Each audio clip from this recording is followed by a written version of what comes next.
All right, let's dive into a real high-stakes performance mystery. This is a story that had engineers at Netflix absolutely scratching their heads. It's got everything: a powerful new technology, a phantom outage, and a deadlock that was hiding in plain sight. So I want you to imagine this. Your service, the one that's streaming video to millions of people, just stops working. It hasn't crashed. It's just frozen. So you pull up all your trusty diagnostic tools, right?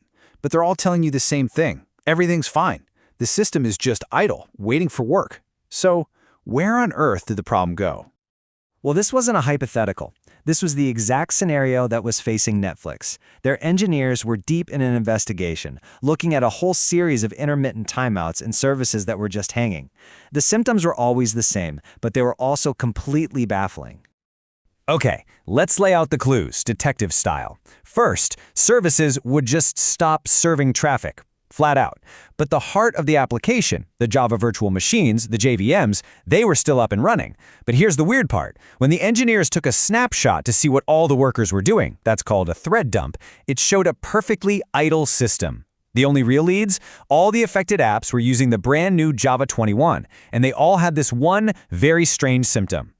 And this right here, this was the smoking gun. A huge pile of network connections were getting stuck in a state called close wait. Now, in plain English, that means that while a user's phone or TV is disconnected, the Netflix server never got around to hanging up its end of the line. This was a massive red flag that the application was well and truly stuck, even if the traditional tools couldn't see it.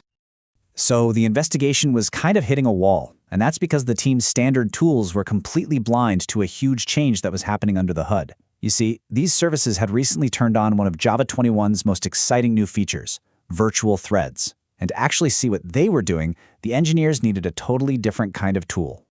And here it is, the breakthrough moment. Using a different command, JCMD, they were finally able to shine a light in the right place. And what they saw was crazy. The dump was just flooded with thousands and thousands of virtual threads that had been created, but had never even started running. They were just sitting there, completely blank. And the number here is just staggering. Around 120,000 of these blank virtual threads.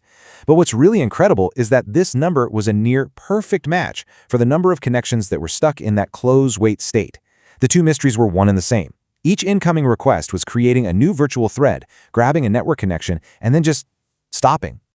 So how could 120,000 threads even exist without the entire system just, crashing and burning? Well, to understand that, we need to take a quick detour and look at what a virtual thread actually is and why it's so fundamentally different from the threads developers have been using for decades.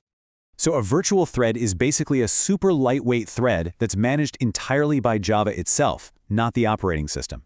And here's its superpower. When it hits a delay, like waiting for data from a database, the Java runtime can just pause it, unmount it, and let the real operating system thread go do something else. Let's put them side by side. The old way, platform threads, they're basically just a thin layer on top of an operating system thread. It's a one-to-one deal. They're heavyweight, they take up a lot of memory, and you can only have a few thousand before your system just grinds to a halt. Now, virtual threads, the new way, are totally different. They're just little tasks managed by the JVM. They're cheap, and you can have millions of them. This makes them perfect for applications that spend most of their time just waiting for I/O operations. Now, of course, for a virtual thread to actually do anything, to run some code, it needs to be mounted onto a real OS thread. And that underlying OS thread has a special name, a carrier thread. The whole magic is that a tiny pool of these carrier threads, sometimes just one for each CPU core, can juggle hundreds of thousands of virtual threads, mounting and unmounting them whenever they need to. Okay, let's get back to the crime scene.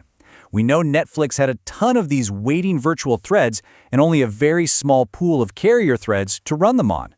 The problem, it turns out, happened when this powerful, brand new technology ran smack into a very, very old piece of Java code. Remember that superpower, the ability to unmount when it's blocked? Well, virtual threads have a kryptonite. If a virtual thread is inside an old-school synchronized block and then it has to wait for something, it becomes pinned. It can't unmount. It just stubbornly holds on to its carrier thread, refusing to let go and play nice with others. And this wasn't just a theory. This is exactly what the Netflix engineers found buried in their thread dumps. I mean, this quote from their tech blog says it all. They found virtual threads that were pinned to their carrier threads, all of them just sitting there, waiting to get the same lock. They had completely lost their lightweight advantage and were now acting just like those heavy, old-fashioned platform threads. And this is where it all comes crashing down. We've got pin threads, a totally maxed out pool of carrier threads, and one single lock that everybody wants. Let's walk through the final, fatal sequence of events that brought the whole system to its knees.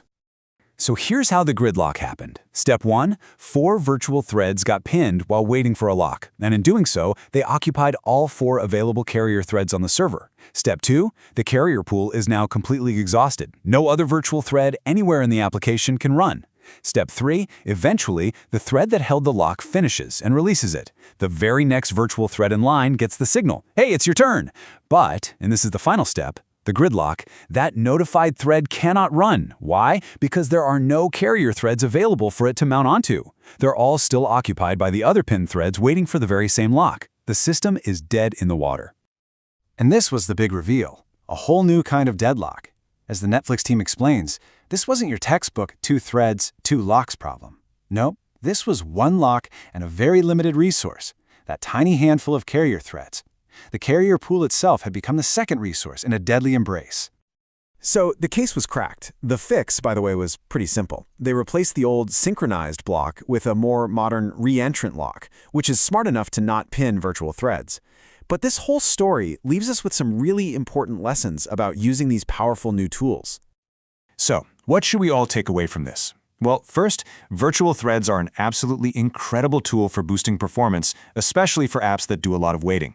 But, and this is a big but, they are not a magic bullet. They have sharp edges, like pinning. You have to be super careful about using old code like synchronized blocks because it can lead to these subtle but totally catastrophic failures. And finally, as this case proves, we need modern tools that can actually see what these new lightweight threads are doing. And all of this leaves us with one last big question. As we embrace these amazing new technologies that allow for massive concurrency, like virtual threads, we have to wonder, are the tools and patterns we've trusted for decades now becoming the source of new, invisible, and even more complex problems? The case of the missing lock at Netflix suggests we need to be very, very careful.